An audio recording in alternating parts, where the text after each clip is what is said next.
شوف ما في شك ان هالسنه في محترفين لا يمكن انك انت تتجاهلهم.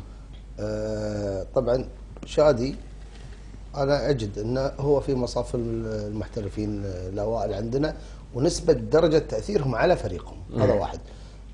ابراهيم كيتا. كيتا انا في رايي لاعب صعب جدا راح يتكرر في الملاعب الكويتيه. ليش؟ لانه قاعد يلعب في مركز الكل شايف شنو الاداء ماله ودرجه التاثير. لاعب رقم 3 جمعه سعيد، انا اشوف انه لاعب، ولكن لاعب مؤذي للمنافس ولك انت كمدربه.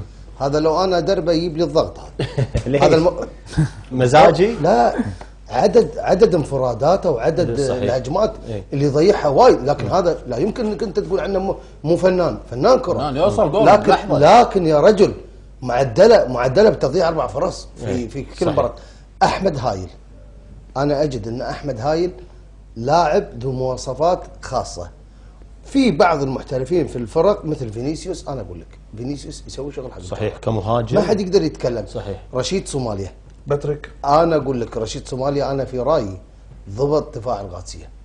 دفاع القادسيه كان في بدايه الموسم ما كان بالمستوى هذا، ولكن هو وجوده عدل من طريقه الدفاع ومن هذا، لكن يبقى ان انا اجد ان شادي الهم ابو حمود افضل